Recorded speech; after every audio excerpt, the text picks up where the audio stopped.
2, 1, and liftoff of the Space Shuttle Discovery with the Hubble Space Telescope, our window on the universe. On April 24, 1990, aboard the Space Shuttle Discovery mission STS-31 placed the Hubble Space Telescope into orbit. It was a major scientific moment, but the celebration did not last long. When the first images arrived on Earth, NASA confirmed the bad news. The pictures were blurry. A tiny error of just 2 micrometers in the main mirror caused a problem called spherical aberration, pushing the agency into a new media crisis. While NASA searched for a solution for the telescope, IBM was reshaping personal computing. In October 1992, the ThinkPad 700 was born, the company's favorite child, thanks to its low-power processors and long battery life, but above all to its clean design and its iconic red trackpoint. It quickly became the tool of choice for engineers and business professionals. Hubble's chance for redemption came on December 2, 1993. Missions STS-61, aboard the Endeavour shuttle, had one critical goal: to install corrective lenses and restore the telescope's vision. The mission was a complete success, and Hubble began capturing the images that are now part of popular culture.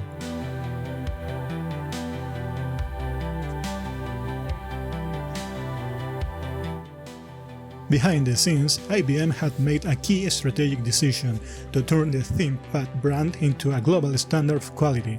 This is where both stories meet. IBM set its new ThinkPad 750 aboard the Endeavour for that historic repair mission.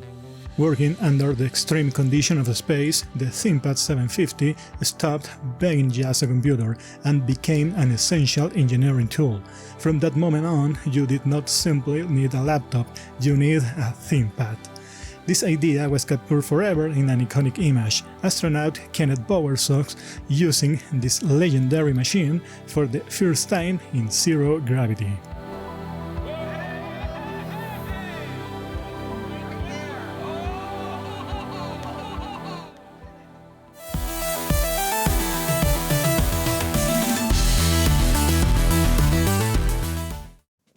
In the summer of 2025, my wife and I got in the car and drove for many hours until we reached the city of Orlando in the state of Florida. The first thing I did was go to my favorite store, Best Buy, to buy the latest version of the Insta360 camera, so I could record our vacations. We went to the Mickey Mouse parks and, of course, to Cape Canaveral, to the NASA Visitor Center. I have always loved the Space Shuttle's missions. Back in 2021, I had already seen the first shuttle that started it all, the Enterprise, and the Intrepid Aircraft Carrier Museum in New York. This was the prototype of the space shuttles. It has no engines. It was launched from an airplane and it allowed all tests needed to achieve a safe landing.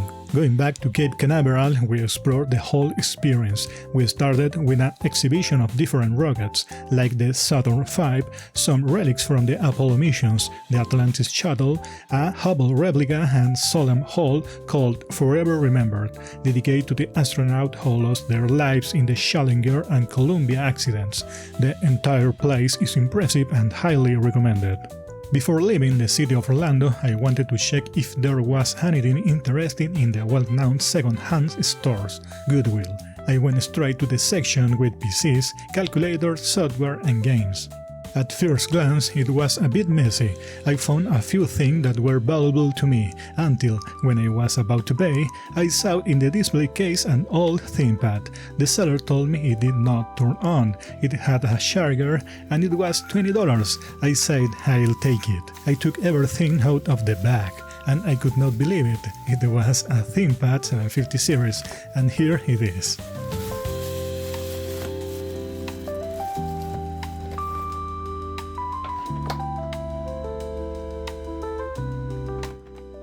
The chassis has some marks and damage, normal for a machine of this age.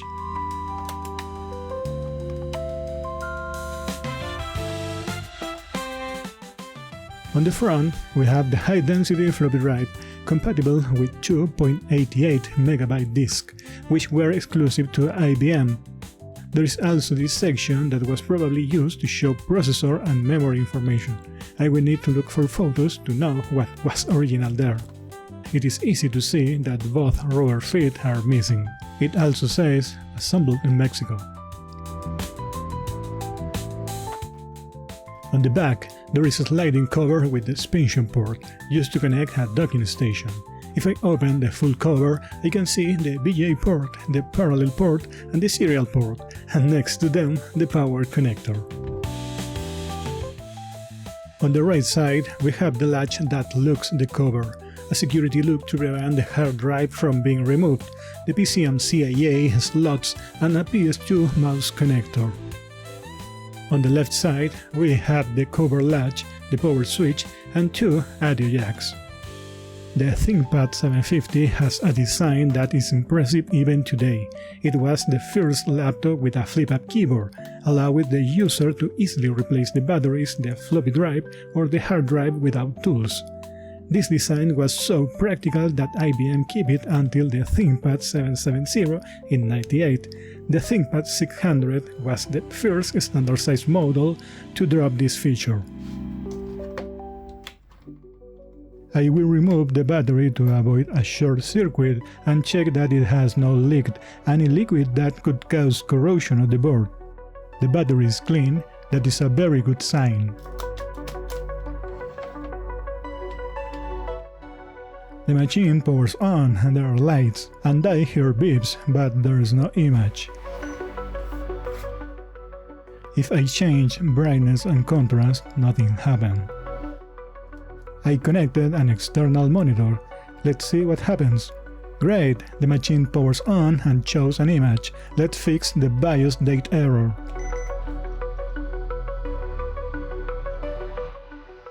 And I see messages in Spanish. The hard drive seems to be in good condition.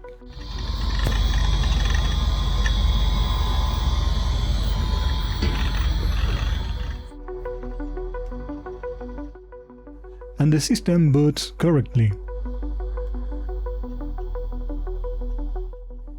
The system looks clean. I only found a couple of images and empty documents. With a light, we can rule out a backlight problem and confirm that the LCD itself works correctly. It seems there is no image, so we need to open it and take measurement to start rolling things out. That's strange. I turned the machine on again and now the LCD is working.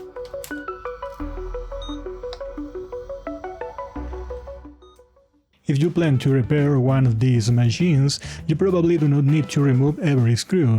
In my case, I will remove every screw I see to fully separate the plastic chassis. Keep this in mind.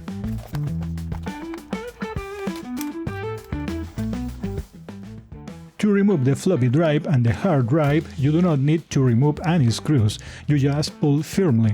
Be careful with the hard drive, because a sudden movement can cause the head to hit the disk and damage it. This surprised me. I did not know it had a RAM expansion, and I did not know they used this format. Very interesting, and lucky for me, 16 megabytes.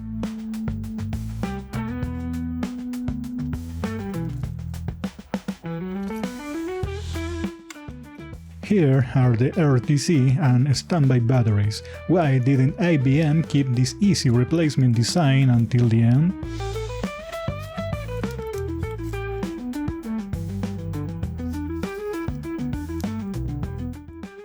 Next, all these screws hold the metal plate that protects the motherboard from cosmic radiation. Do not forget this support piece, it prevents the plastic from breaking. We continue with these caps and their screws.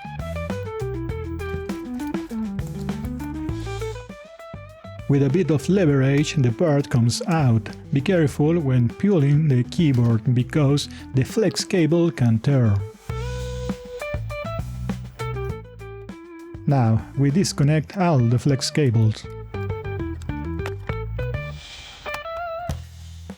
And we keep removing screws. I need a bit of leverage to remove the LED indicator panel. And here is the inverter cable, which I almost forgot. With all that removed, we can now take out the metal case. The screen should come out easily, but to avoid forcing it, I will unscrew this part. This piece is a board spacer. Do not forget it during reassembly. I remove the board easily. Here is the sound card. It is a crystal chip. Here we have the contact bar, which connects the screen and the LED indicators. And here we have the power supply board, where the different voltages for the components are generated.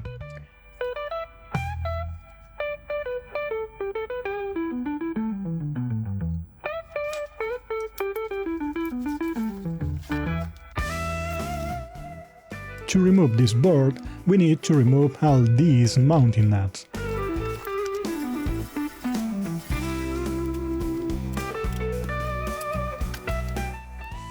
The board comes out easily. Here is the beautiful low-power 486SL processor with advanced power features. Here is the video chip from Western Digital. At first, I thought it was a hard drive controller, but after reading the documentation, I learned it is VGA. This chipset controls the peripherals and ports. And finally, these chips control the PCMCIA and the expansions port.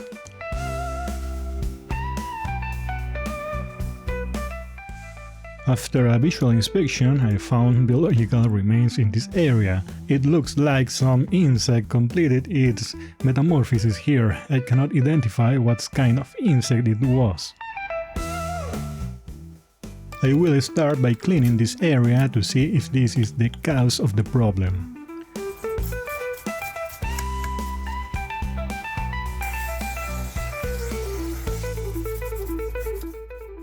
After checking under the microscope, I found nothing damaged, no corrosion, no broken traces, and no sign of a short circuit.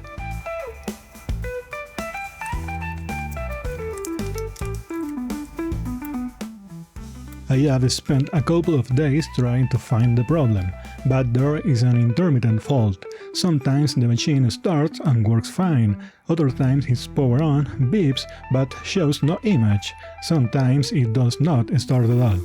I checked many times under the microscope and saw nothing.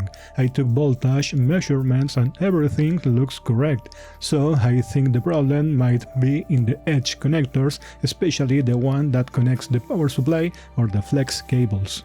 I will check for cracked solder joints on the connectors. Since these are stress points, cracked solder is common. Now, a deep cleaning of the connectors. I found something that could be causing the problem, the screen lit limit switch. This small switch is pressed when the laptop is closed and puts the machine into standby. After removing it and checking it under the microscope, it is damaged. It gets stuck and it looks like the spring is broken. Before buying a replacement, we need to know if its default state is open or closed. I tried adjusting the spring and now it works. Its normal state is open, which means it closes the circuit when pressed. 1 week later, the replacement arrived and we can continue. I cleaned the area and soldered the new limit switch. I am lucky they still make these. I did not think I would find one.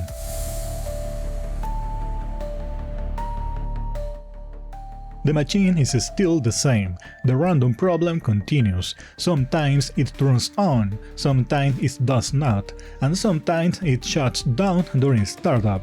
At first I thought the problem could be these capacitors. I removed and measured them, but they are all fine. I noticed that every time I removed and reinstalled the power supply board, the machine powered on the first time. This made me think there were cracked solder joints. When pressure is applied, they make contact and allow the machine to work for a short time. After many days and many hours of measurements, I found the fault. The problem was in the processor, not the processor itself, but its connection to the board. Some pins were not properly soldered. With some flux and soldering iron, I reflowed the pins.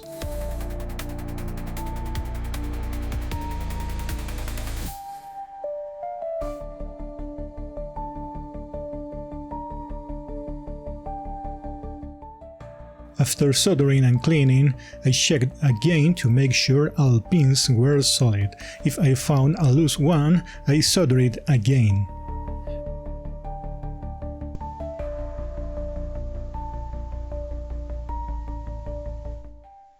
Now, the motherboard works correctly. Every time I press the power button, it turns on and shows an image. Now, I can clean the board and remove all the flux.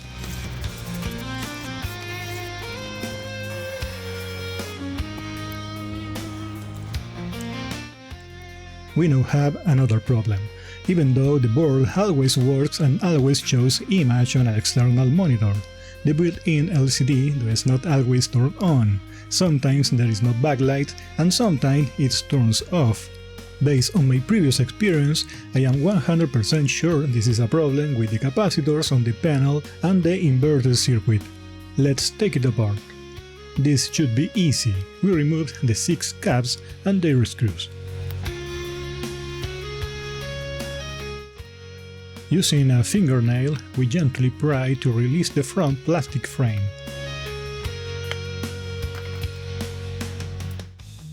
We remove the remaining screws to free the screen and the inverter. With this tool, we can measure capacitors on the board, as long as they are filter capacitors connect to ground, or the circuit has high enough resistance to not affect the measurement. These first two look fine. They read 20 microfarads, probably because they are connecting parallel. This one here seems damaged, but we will remove them all, since I will replace them with new ones.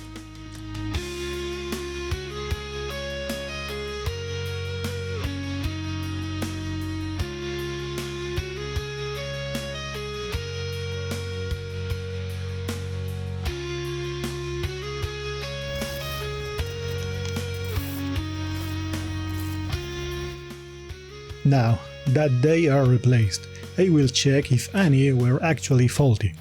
Indeed, 2 capacitors are damaged. This one is fine, and this one is also fine, but due to their age they will probably fail soon. Now I have an image, however I see 2 problems. The first problem is that the screen contrast changes suddenly. Sometimes it becomes very bright and other times very dark. I took many measurements. I even started to draw a circuit diagram, but I still could not find the component causing the problem.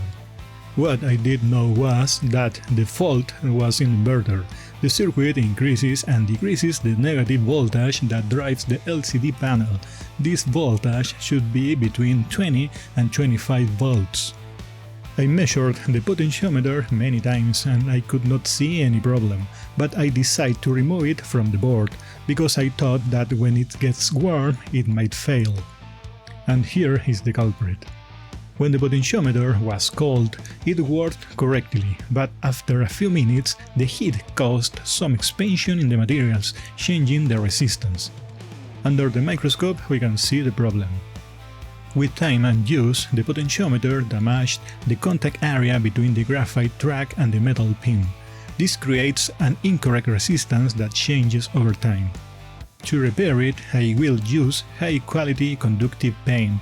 I apply a small amount and dry it with a heat gun.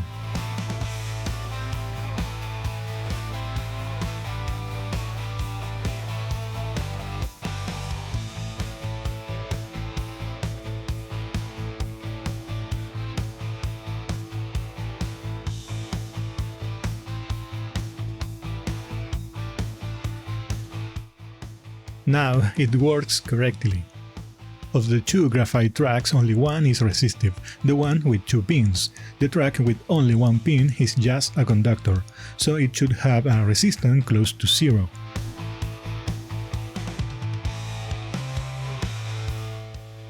With this repair, we fixed the contrast problem. Now, let's move to the next issue. The second problem is that when the screen shows a lot of white, around 80%, the image collapses.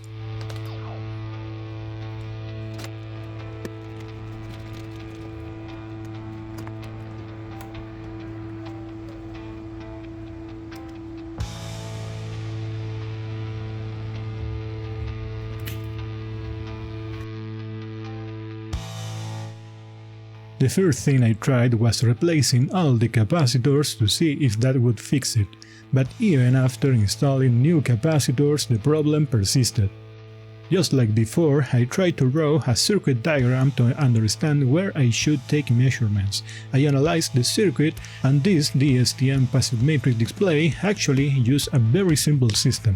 The LA5317 integrated circuit generates different voltage levels. This controls the twist of each liquid crystal pixel. Because it is a matrix display, the system scans rows and columns, so we have alternating current that controls and creates the color of each pixel on the screen.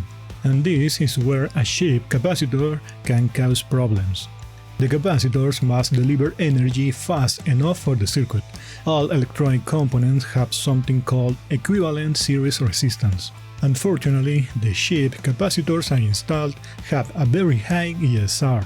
For example, this small capacitor has 1.5 ohms of ESR. This other capacitor has more than 4 ohms of ESR. That is very high. Now, if I measure a polymer capacitor, 240 milliohms. That is a big difference. This other polymer capacitor, 76 milliohms. That is very good. This resistance prevents the circuit from drawing energy quickly from the capacitors, causing a synchronization failure. Why did the problem only happen when the white color exceeded a certain percentage? Because white needs the most energy. Every pixel must reach its maximum twist to produce white. I replaced the normal electrolytic capacitors with polymer capacitors. These are more efficient and more durable. And with that, the problem is solved. Let's move on to the batteries. Let's start with the standby battery. It is a nickel-cadmium battery with 3 1.2 volt cells, for a total of 3.6 volts. We can replace it with this pack that is still manufactured today, same size, higher capacity, and compatible with the charging curve. It is basically plug and play. The job here is simple. Just cut the cable and solder it to reuse the connector. Be careful to cut each wire separately and insulate them to avoid a short circuit. Here it is, it looks good. For the RTC battery, it used a rechargeable 3V lithium battery, model BL2330 from Panasonic. To my surprise, this battery is still being made. I will do the same as before, desolder the wire from the old one and solder them to the new one. The only difference is that the new battery have studs meant to be soldered directly to the board, but that does not change the result. To finish, I add heat shrink insulation. We measure the voltages, 3 volts and 3.7 volts. Everything looks good. Now comes the chassis repair. We have several broken areas.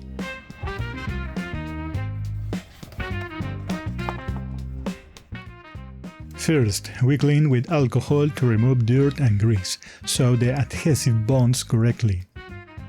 We isolate the area with masking tape for better control.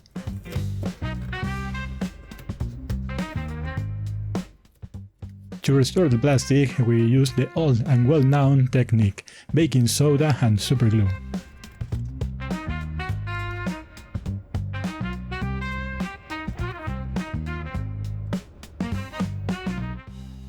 Repeat until the area is filled. Now I sand it down. I add tape to protect the surrounding surface, and we use different drill bits until we reach the desired shape.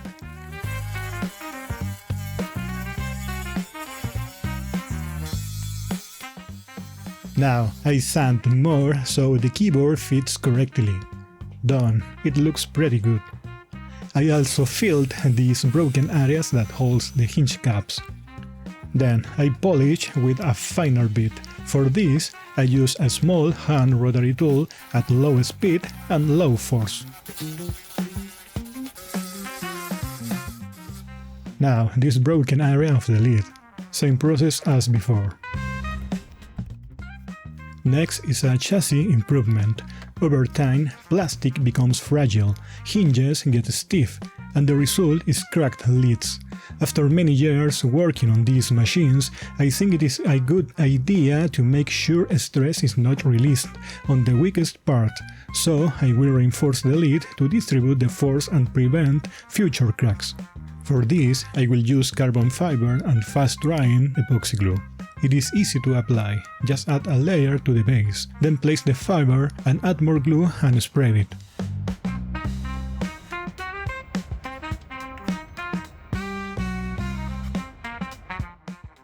This is how it looks. I added a lot of glue around the nut areas. It is very strong now. Now, we clean it to prepare for painting. I added masking tape to protect the logo and lightly sand to hide the scratches. The first thing I try is Plasti Dip, a rubber-like paint. The problem is that it's removable, so I want to see how easily it peel off.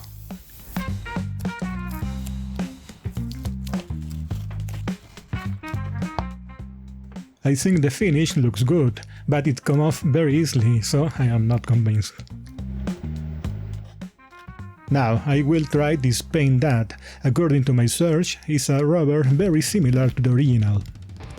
Wow, this one looks very good. The only issue is that it takes a long time to dry.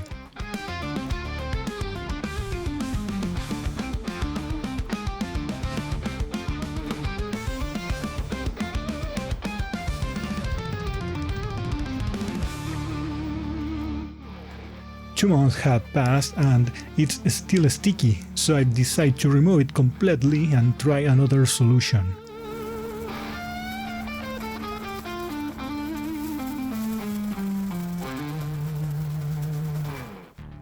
This paint works much better and dries completely. It also has a rubberized finish. The only issue is that the color is slightly different. Now, I move on to this broken part of the keyboard. Here I have no reference point, because it is broken on both sides, so I searched for keyboard images online and found several useful ones. I followed the same reconstruction process, fill with baking soda and superglue, sand and shape it based on the reference photos.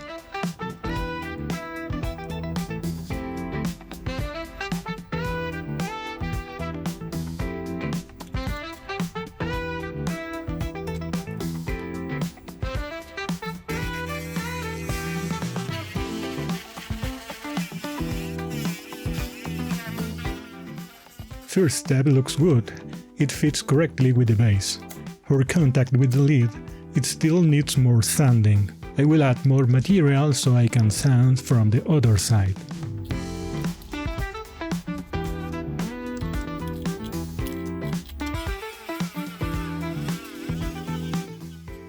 It looks reasonably good. Let's see how it looks painted. First, remove dust, then apply matte black paint.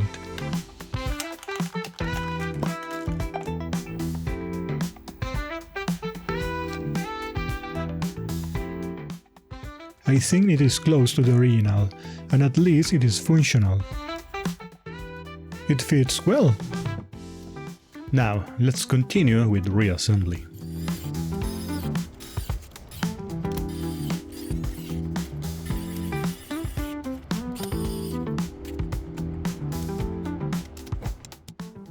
I forgot these two capacitors on the sound card. I measured them and they are fine. They survived this time. We continue assembling.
I looked for an original trackpoint rubber cap, but no one makes one like the original anymore.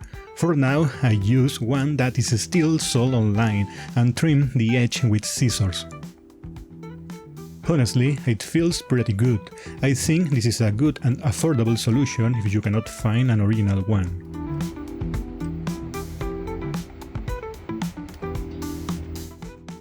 It bothers me to see the PCMCIA slot open. After finding a reference online, it should not be too hard to make a cover. I will use a credit card as the base.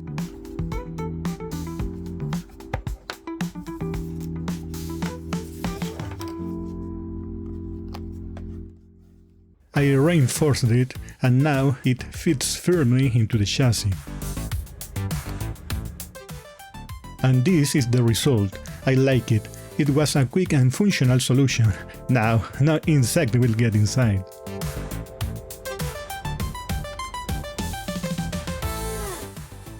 It also bothers me that it does not have the lift feet. I could use adjustable feet from another old ThinkPad. I think I can copy the tilt feet using my handheld 3D printer. I also used photos from internet as a reference. I made a template to help me solve it. I will apply filament on a heated surface and reinforce the plastic. Now I cut the extra material and shape it. This is how they are turning out. I will fill a bit more using baking soda and superglue, so they attach more firmly to the chassis. I painted them and I like how they look.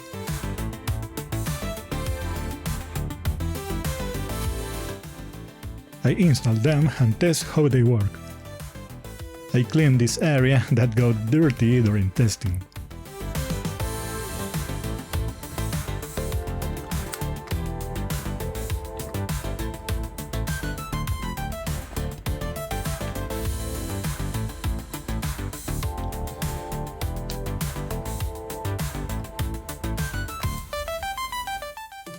They turned out well and they are functional.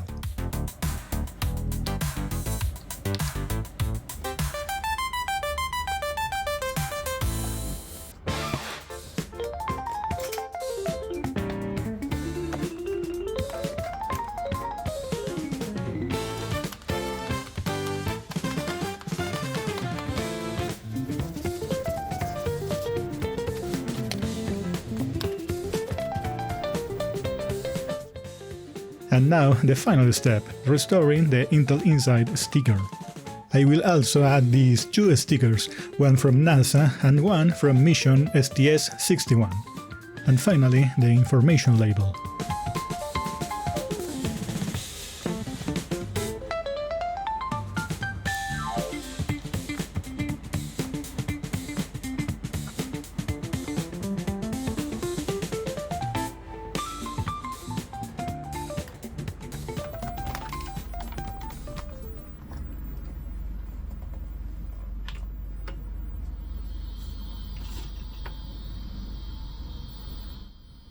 As you may have noticed, while repairing the screen I changed the system to OS2 Warp. Why? Because it was one of the most robust operating systems available in 1993 and 1994.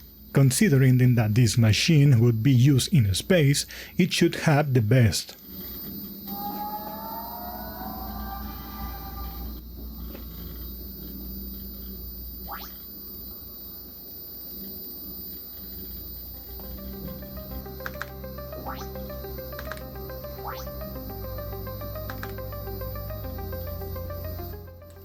I also installed two Space Shuttle simulators, one from Microsoft and other from Virgin Games. And of course, other games.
The Secret of Monkey Island is a game that has been on my list for a long time. Now I finally have a machine to play it. Thank you for watching the video. I spent more than 6 months of my free time working on this machine. See you soon.